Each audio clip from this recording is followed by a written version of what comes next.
Well, Karen, we often say that it's never dull down here at Gillette Stadium, and that can certainly be the case on Thursday, where Bill Belichick and Tom Brady and a good amount of the team addressed the controversy and the allegations surrounding the potentially deflated footballs from the AFC Championship game. Bill Belichick set the tone early by speaking for 8.5 minutes before taking questions, or kind of dodging most questions, but I think he answered all of those potential questions fairly early. And he spoke passionately, saying that he had no knowledge of any malpractice or any bad intentions in terms of trying to circumvent the rules. Basically, he said he had no idea what happened. When he practices with the team, he makes sure that they get balls that are in the worst possible shape. And that's his only dealing with balls. He tries to make it as tough as possible on the players when they do practice. Aside from that, he tried to have us believe he didn't know anything about the process in which the balls come out and how they're measured. And I didn't buy that one for 1 second. But the bottom line with Coach Belichick was he has no idea what happened to those balls. That's his story, and he's sticking to it. I thought the passion in which he spoke and the examples from his 40 years of coaching, like you said, squirting water bottles onto footballs during practice, which are notorious practices. I mean, his players rave about that stuff. Yeah. I thought those spoke loudly about what he was trying to do in order to turn the tide in this story. We've basically just been sitting here postulating for the last 2 days because there hasn't been any access, and the league has had zero transparency, which brings us to our next point. Tom Brady hit the podium for 31 minutes and answered countless questions about this situation. The bombshell that he dropped twice was that the NFL, 4 days into this investigation, has not contacted the future Hall of Fame quarterback who was at the center of this.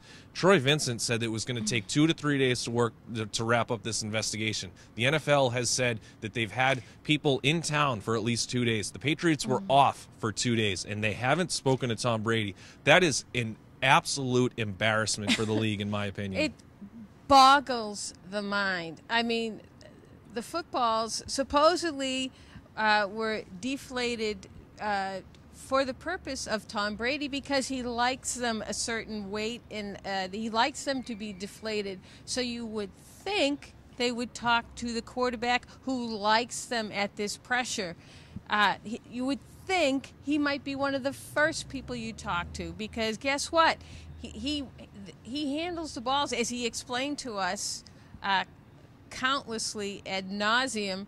He handles the balls well before they get to the officials. He picks out the balls he wants to put in play. He picks them all, and he works with them with the equipment people to make sure these are the balls I want in play. These are the ones. These are the ones. And yet, no one from the league has talked to the guy. No one. Have not contacted him. Have not talked to him. We are how many days? 4 days since complaints are filed. Where are they? On the moon? I don't know. Where are they, Jeff? Do you know where they are? I'm floored. I think it's really embarrassing. The Super Bowl is around the corner, and they can't get their act together. This is a league that has lost a lot of trust with people with the way they've handled the Ray Rice investigation earlier this season. The fact that they haven't talked to Brady is an embarrassment. I'll continue using that word. The other thing that's come from this was whether you believe or don't a lot of the things that Brady and Belichick were saying today. One of the things that I think Brady, at the end of the day, might want to have back is he said he can't tell the difference between the footballs if they've been deflated, overinflated, underinflated by 2 pounds of air pressure. Now, we're still waiting to hear the legitimacy because of the lack of transparency from the NFL, whether or not those reports are correct. Brady said, and they changed footballs, so obviously something was awry. Brady said he couldn't tell the difference between the footballs from the first and second half. I'm not so sure I'm sold on that one. Yeah, that's another one. Like, Belichick didn't pass the sniff test when he was talking about not knowing what the procedure was. When Brady said he couldn't tell the difference in the balls, that one didn't pass the sniff test either. And our colleague Ron Borges was after him on that because, you know, when golfers know the difference when they hit a different golf ball. They know this. Every athlete, great athletes know the slightest difference when their equipment is changed.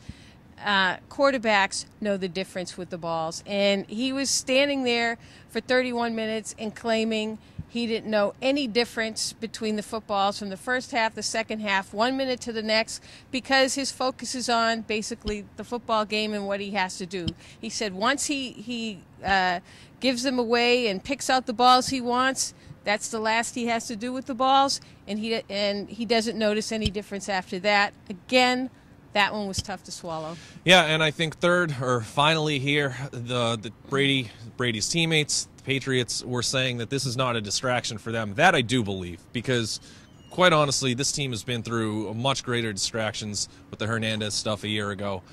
I don't think that this is something that's going to creep into the locker room and have any sort of negative impact on them at all. Not negative, and it might actually flip the other way. You know, typically this team responds very well when they're in the middle of, when I call it crisis mode. I mean, we saw it right after Spygate, right in the middle of that happening, they came out and like croaked the Chargers in the immediate game after that and ran the table on the season. This year alone, right after they lose the Kansas City game, the sky was falling, Brady was being traded. I mean, all these awful things were happening, rumors, this, that. They won the next 7 games. They respond very well to situations like this, so I don't expect them to like lay an egg in the Super Bowl. It was a very noteworthy, newsworthy day as these allegations, these accusations continue to float around Gillette Stadium. Like we mentioned earlier, the league hasn't talked to Tom Brady. I have no idea when this thing is going to end. It's First a fluid. To Roger Goodell, hello, come in. It's a fluid situation, and honestly, we have no idea when it's going to come to an end. So we'll just keep beating our heads against the wall until they find something or find some innocence. We'll find out.